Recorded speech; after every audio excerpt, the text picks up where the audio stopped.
আর দোয়া করার সময় জায়গাগুলো বুঝে দোয়া করতে হবে, যে কখন কিভাবে দোয়া করলে দোয়াগুলো কবুল হবে। প্রথম কথা হচ্ছে যে দোয়া করার আগে আল্লাহ ভাবে সূরা ফাতিহা পড়ে নিতে পারেন একবার। দোয়া করার শুরুতে আপনি দরুদ পড়বেন, দরুদের ফলে দোয়া কবুল হয়। দরুদ না পড়লে দোয়াটা আসমানে গিয়ে ঝুলে থাকে, উঠিয়ে নেওয়া হয় না। যখন দরুদ পড়া হবে তখন দোয়াটা উঠিয়ে নেওয়া হবে। দোয়া করার কিছু টেকনিক আছে, যে কিভাবে কি দোয়া করলে কবুল হবে, কখন দোয়া করলে কবুল হবে, এগুলো বুঝে দোয়া করতে হবে।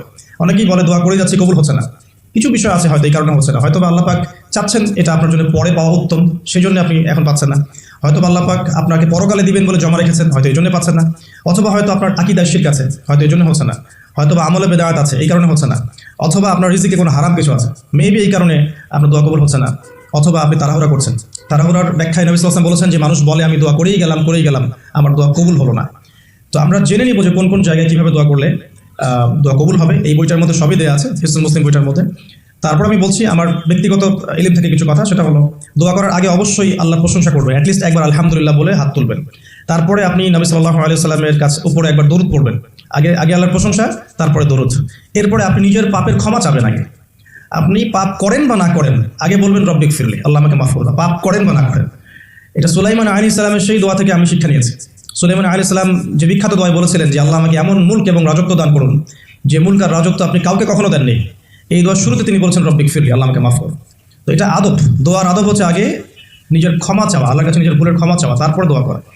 হামসানা, দরুদ, এরপরে আপনি ক্ষমা চাবেন। এবার আপনি দোয়াগুলো করবেন আপনার মন থেকে। আরবি দোয়া জানা থাকলে আরবিতে দোয়া করবেন, কারণ আপনি আপনার রবের সাথে আরবি দিয়ে কথা বলবেন, এর চেয়ে আসলে গর্বের কি হতে পারে? আরবি ভাষা কেন শিখবো, কি দরকার আছে? এটা কি সাম্প্রদায়িকতা? আল্লাহ রাব্বুল আলামিনের আল্লাহ পাক যে ভাষায় কোরআন নাজিল করেছেন, আল্লাহ পাক যে ভাষায় কথা বলেছেন কোরআনে, সেই ভাষায় আমি আল্লাহর সাথে কথা বলছি, এর চেয়ে গর্বের কি আছে আমার জন্য? আরবি কেন শিখছি, কেন শিখবো? এই ভাষা দিয়ে আমি আল্লাহর সাথে কথা বলবো। জান্নাতে এই ভাষা চলবে, কোরআন এই ভাষায় নাজিল হয়েছে, কবর এই ভাষায় প্রশ্ন করা হবে, তো আমি কেন এই ভাষায় আল্লাহর সাথে কথা বলবো না? এর মানে এই নয় যে কেউ যদি আরবি না জানে অন্য ভাষায় দোয়া করতে পারবে না, এমনটা নয়। অবশ্যই কেউ যদি আরবি না জানে, বেসিক দোয়াগুলো না জানে, সে বাংলাতে দোয়া করতে পারে, কোনো সমস্যা নেই। ইংরেজিতে দোয়া করতে পারে, উর্দু দিয়ে দোয়া করতে পারে, ভাষাগত পার্থক্য আল্লাহর কাছে নেই, তবে আরবির মর্যাদা আছে। আর এটা আমার কাছে গর্বের বিষয় মনে হয় যে আমি আরবি দিয়ে আমার রবের সাথে কথা বলতে পারছি।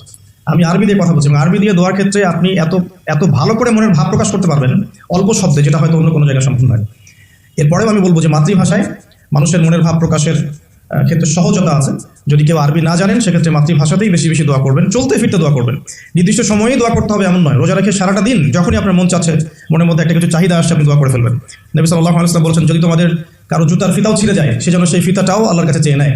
প্রতিটা বিষয় আল্লাহর সাথে শেয়ার করতে হবে। আল্লাহ, আমার চাকরির দরকার, আমার রিজিকের সমস্যা, আমার পারিবারিক সমস্যা, আমার ব্যবসার সমস্যা, আমার ইলম অর্জন করতে চাই, আল্লাহ আমাকে ইলম দান করো। আল্লাহ, আমি শারীরিকভাবে অসুস্থ, বিভিন্ন রকম সমস্যা আমরা জর্জরিত আছে। প্রত্যেক মানুষের কোনো না কোনো সমস্যা আছে, সমস্যা থাক বা না থাক, দোয়া করতেই থাকতে হবে। যে ব্যক্তি সুখের সময় বেশি বেশি দোয়া করে, আল্লাহ পাক দুঃখের সময় তার দোয়া বেশি কবুল করেন, এমনটা হাদিস এসেছে। যে ব্যক্তি সুখের সময় ভালো আছে, এখন আমার ফিজিক্যালি আমি ফিট, এখন আমি আল্লাহ পাকের অসীম নিয়ামতের মধ্যে আছি, বাড়ি গাড়ি টাকা করি, আত্মীয় স্বজন, স্ত্রী সন্তান সবই আছে, আমার কোনো কিছুর অভাব নাই, এরকম সুখের সময় যে ব্যক্তি বেশি বেশি দোয়া করবে, ইস্তেগফার করবে, ক্ষমা চাবে, আল্লাহ পাক দুঃখের সময় সেই বান্দার পাশে থাকবেন ইনশাআল্লাহ। আর সবচেয়ে বড় দুঃখের দিন তো কিয়ামতের দিন, আল্লাহ পাক সেদিন ইনশাআল্লাহ আমাদের সাথে থাকবেন ইনশাআল্লাহ তাআলা। দোয়ার আগে এই আদবগুলো মেনটেন করবেন। বাংলা ভাষায় দোয়া করেন যদি আরবি না জানেন। আরবি জানার দিকে আমি বেশি জোর দিচ্ছি, আরবি জানলে বেশি ভালো হয়। হিসনুল মুসলিম বইটা সাজেস্ট করলাম, এবং দোয়া করার কিছু টাইম আমি বলছি যে এই সময়গুলো আপনি বেশি বেশি দোয়া করতে পারেন। রোজা রেখে সারাদিন দোয়া করতে পারেন, যে কোনো সময়, স্পেশালি নামাজের সেজদায় একটা সেজদাও যেন বাদ না যায় যেখানে আপনি কোনো দোয়া করেন নাই। অ্যাটলিস্ট আপনি কিন্তু সেজদায় তাসবিহ পড়েই বলতে পারেন, আল্লাহুম্মা আতিনা ফিদ দুনিয়া হাসানা ওয়া ফিল আখিরাতি হাসানা ওয়া কিনা আযাবান নার, আল্লাহুম্মা আইনি আলা যিকরিকা ওয়া শুকরিকা ওয়া হুসনি ইবাদাতিক, যে কোনো দোয়া। আল্লাহুম্মা আনতাস সালাম ওয়া মিনকাস সালাম ফাহাইয়িনা রাব্বিনা বিস সালাম, আল্লাহুম্মা ইন্নী আসআলুকা আল হুদা ওয়াত তুকা ওয়াল আফাফা ওয়াল গিনা, কত দোয়া আছে।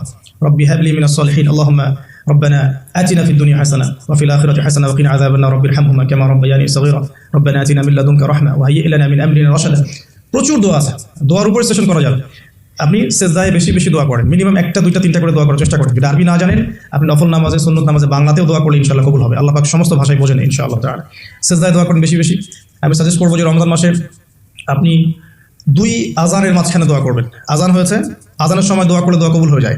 আজান এবং একামতের মাঝখানে দোয়া করলে দোয়া কবুল হয়ে যায়। রমাদান মাসে লাইলাতুল কদর আছে, শেষ দশকের বেজোর রাতগুলোর মধ্যে আমরা একে পাবো।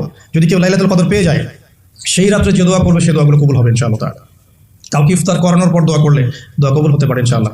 দান সাদাকা করার পর দোয়া করলে দোয়া কবুল হতে পারে ইনশাআল্লাহ। হয়তো বৃষ্টি হচ্ছে, আপনি বৃষ্টি দেখে দোয়া করলেন, দোয়া কবুল হবে ইনশাআল্লাহ। দোয়া করার অনেক সময় আছে, অনেক মুহূর্ত আছে, অনেক আদব আছে, এগুলো আমি সাজেস্ট করে দিয়েছি, বইটার নাম হিসনুল মুসলিম এই বইয়ের মধ্যে সব কিছু লেখা আছে, আপনারা একটু পড়ে নেবেন। আমি এখানে বেশি টাইম দিলে পরেরগুলো কভার করতে পারবো না। আল্লাহ পাক আমাদেরকে বেশি বেশি দোয়া করার তৌফিক দান করুন, আমিন। আর এরপরে রমাদান মাসে সওম রেখে আমরা বেশি বেশি জিকির করতে চেষ্টা করব। জিকির বলতে কি বোঝাচ্ছে? আল্লাহ রাব্বুল আলামিন তাকে ডাকার জন্য, তাকে স্মরণ করার জন্য যে বিষয়গুলো মাধ্যম হিসেবে দিয়েছেন, এগুলো প্রত্যেকটাই কিন্তু জিকির। সালাতও এক প্রকার জিকির, আমাদের কোরআন তেলাওয়াত এক প্রকার জিকির। আমরা এখানে জিকির বলতে যা বোঝাচ্ছি সেটা হচ্ছে ডেইলি কিছু জিকির আমরা করি, যেগুলোর মধ্য দিয়ে আমরা আমাদের জিহ্বাকে তরতাজা রাখবো, সিক্ত রাখবো। আমরা সবসময় আজে বাজে কথা বলার চাইতে এই কোরআনের কথা, হাদিসের কথা বা আল্লাহ পাকের তাসবিহ তাহলিল এগুলো তো অভ্যস্ত হলে পরে দেখবেন রমাদানের সওমের আধ্যাত্মিকতা বাড়ছে ইনশাআল্লাহ।